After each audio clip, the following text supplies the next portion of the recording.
Dan ini kepercayaan atau pandangan yang paling populer dalam kekristenan, yaitu adanya tempat penantian. Bagaimana orang-orang yang mati itu masih pergi ke suatu tempat penantian, ya, masih pergi ke suatu tempat penantian. Dan biasanya orang yang percaya seperti itu menganggap bahwa tempat penantian itu adalah Firdaus. Karena itu ada orang yang beranggapan bahwa Firdaus dengan surga itu dua tempat yang berbeda, ya. Jadi Firdaus itu bukan surga menurut mereka. Jadi itu semacam satu penantian dari orang-orang yang sudah mati.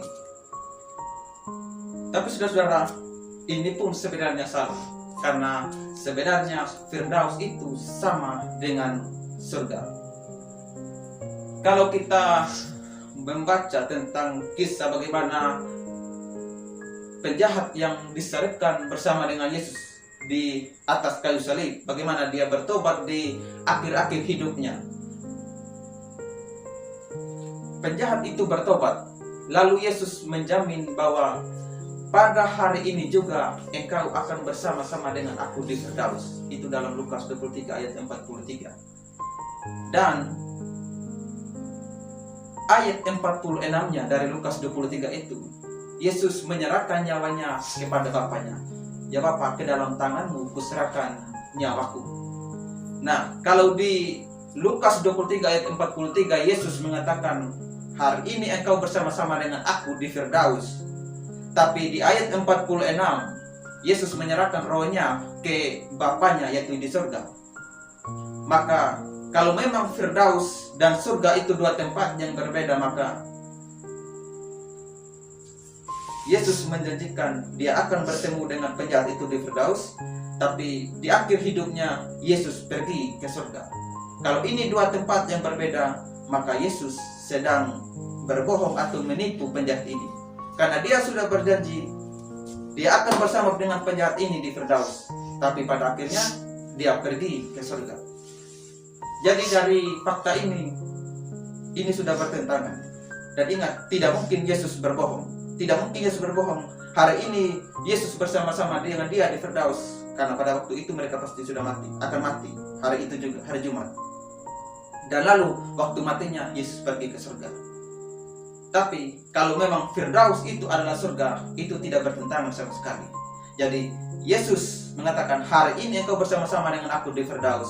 Lalu ayat 46-nya Yesus mengatakan kepada Bapaknya dan menyerahkan nyawanya kepada Bapaknya. Itu artinya memang dia bertemu dengan penjahat yang bertobat itu di Firdaus, karena Firdaus juga adalah surga.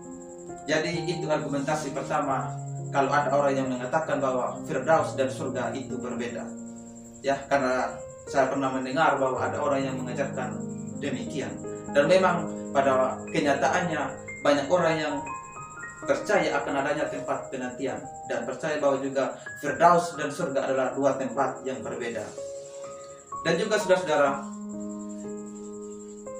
argumentasi yang lain dari Firdaus yang kita percaya adalah surga itu sendiri adalah kata Firdaus itu sendiri. Dan dalam Lukas 23 ayat 43 itu bahasa Yunaninya Paradisos, dan itu lalu menurunkan kata bahasa Inggrisnya paradise yang artinya surga. Dan di dalam Alkitab itu sebenarnya hanya ada 3 kali keluar kata atau bahasa Yunani paradisos itu, yaitu Lukas 23 ayat 43, 2 Korintus 12 ayat 4, dan juga Wahyu 2 ayat 7. Di hanya 3 ayat itu kata Yunani itu muncul. Dan di dalam 2 Korintus 12 ayat 4, kalau kita membandingkannya dengan 2 Korintus 12 ayat 2, maka jelas kita mendapatkan bahwa Firdaus itu adalah surga. Kalau kita membaca dalam 2 Korintus 12 ayat 2, di situ Paulus diangkat ke surga. Dan di dalam 2 Korintus 2 ayat 4-nya, Paulus mengatakan dia diangkat ke Firdaus. Jadi Firdaus dan surga itu pasti sama. Karena di ayat 2-nya dia diangkat ke surga, di ayat 4-nya diangkat ke Firdaus, ya. Dan juga di dalam Wahyu 2 ayat 7. Kalau kita perhatikan di sana bahwa Taman Firdaus itu, atau dalam Taman Firdaus itu terdapat pohon kehidupan di dalam Wahyu 2 ayat 7. Sedangkan di dalam Wahyu 22 ayat 2, 14 dan 19 terlihat bahwa pohon kehidupan itu ada di surga. Jadi lagi-lagi kesimpulannya adalah Firdaus itu memang adalah surga. Jadi Firdaus itu adalah surga. Firdaus dan surga bukan dua tempat yang berbeda, dan itu pun bukan tempat penantian. Karena itu kita tidak percaya adanya tempat penantian.